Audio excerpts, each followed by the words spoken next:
Þá komið að þriðja lið, beiðni umsögn bæjarstjórnar nýtt lyfsöluleyfi. Til máls tekur bæjarfulltrúi Brynja Hlíf Þorsteinsdóttir.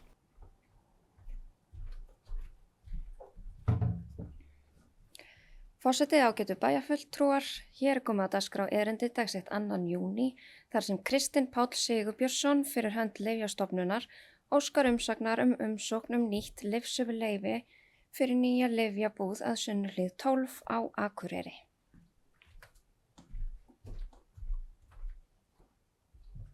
Já, þá hefur bæjarfulltrúi Brynja Hlíf Þorsteinsdóttir lokið máli sínu, orðið laust og bæjarfulltrúi Sindri S. Kristjánsson tekur næstu til máls.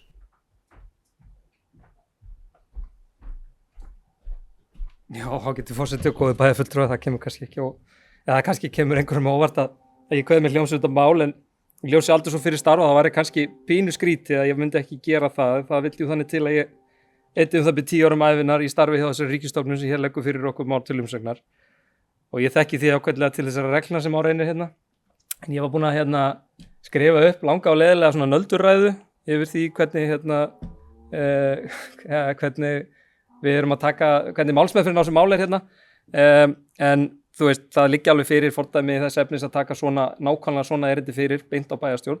Það samt ágætt að vekja athygli á því að ef maður ber saman það sem við erum að gera hérna núna samanburð við önnur sveitarfélög þá þetta oftar en ekki tekið fyrir borgarráði, bæjarráði fyrst til einhverja svona frumumræðu sem svo lagt fyrir bæjarstjórn. Þannig að ef við vildum taka einhverja efnislega umræðu þetta mál hérna, þá erum við að gera það fyrst á vettvangi bæjarstjórnar sem svona það má deilum það, en það var ekki en þetta var svona þetta er mjög stutt á útgáfan, en ég ætla ekki að gera þessi athugasemd. Ég ætla hins vegar að nota tækifæri. Af því að á leiðinni hérna á göngu hérna á þennan bæjarstjórnarfund þá laust upp fyrir mér rifjaðist upp fyrir mér aðdragandinn að því að skipulagsráð og síðar bæjarstjórn gerði breytingu á deiliskipulaginu við Sunnuhlíð 12 sem gerði það að verkum að þarna var kleift að sem sagt koma fyrir nýju húsnæði heilsugæslunnar Akureyri. Nú erum við að fá sjáum við fyrir framan okkur að það stefnir allt í það að þarna opni apótek í sama húsnæði sem mjög gott mál í sjálfu sér. En það felur í sér aukin umsvif á svæðinu. Og það sem ég var að rifja upp með mér eins og ég segja á þessari göngu á þennan góða bæjarstjórnarfund var það að forsendurnar sem lágu til grundvallar því að skipulagsráð og síðar bæjarstjórn heimilaði þessa deiliskipulagsbreytingu sem ég vísaði til áðan var sú að það stæði til að reisa hérna í bænum eða koma að fá 2 heilsugæslum sem myndi þjónusta sem hefur það hlutverk að þjónusta þetta 25.000 manna samfélag hérna cirka á svæðinu. Við flest held ég vitum alveg hvernig umhorfsarnir kringum Sunnuhlíð þessar mundir. Þetta orðið af þeim ástæðum að HSN tekur þessa ákvörðun seinna meir eftir að þessi deiliskipulagsbreyting og við lagtur upp með hana að þessi eina stöð skuli næstu árin að minnsta kosti þjónusta allt svæðið. Þannig að á kannski bara ekki miklu fagmáli en kannski bara pínu hreinni íslensku. Þetta mögulega bara sprungið svæði sko. Þannig að ástæðan fyrir Kvemmil ljós bara aðeins til að vekja okkur til umhugsunar það að aukin umsvif þarna kalla náttúrulega á aukna umferð inn á svæði sem kannski komið að ákveðnum þolmörkum. Bæði varðandi bara umferð akandi, bílastæðamál, það búa þarna, það fullt af fólki og ég held að í ljósi þessara auknu umsvif sem við sjáum fram á þurfum við að fara að taka til alvarlegar skoðunar hvernig umferðum svæðið og aðgengi og annað. Og beini kannski þessum orðum mínum ekki síst til formanns skipulagsráðs bæjarfulltrúar Sunnuhlíðar Jóhannesdóttur að við kannski tökum þetta fyrir. Takk fyrir. Þá hefur bæjarfulltrúi Sindri S. Kristjánsson lokið máli sínu. Næst tekur til máls bæjarfulltrúi Sunnuhlíðar Jóhannesdóttur.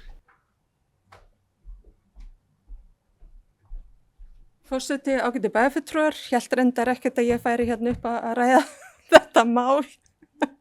Mér líður pínu eins og við sem voru samkeppniseftirliti hér, þar sem við erum að meta hvaða langt í næstu lyfsölu. En gott að taka umræðina og varðandi 2 eða 1 heilsugæslu, þetta alveg áhugaverð umræða og held ég ástæðan fyrir því að það var ákveða að hinkra við var bara ánægja með nýtt húsnæði og það skipulag hafa farið í að vinna í teymum og ég veit að þessi ákvörðun kom ekki úr ráðuneytinu eða snera peningum heldur vinnulagi hjá HSN og skilvirkni og þau eru nú að nota Linduhúsið þá fyrir aðra starfsemi. En vissulega fannst íbúum þau verið pínu snuðaðir og hafa alveg einhver látið sér heyra að þurfa að fara í hinn enda bæjarins til að fara í heilsugæsluna. En varðandi bílastæðamálin, alveg 100% sammála að þetta er til vandræða og ekki bara fyrir þjónustu þegar heilsugæslunar heldur líka aðra rekstra aðila í Sunnuhlíð og ég get bara nefnt sem dæmi brauðgerðina sem er þarna og það er eiginlega ekkert hægt að skjótast í hana lengur af því að starfsfólk HSN farið að leggja beggja vegna hússins og mér skilst að þetta liggi pínu á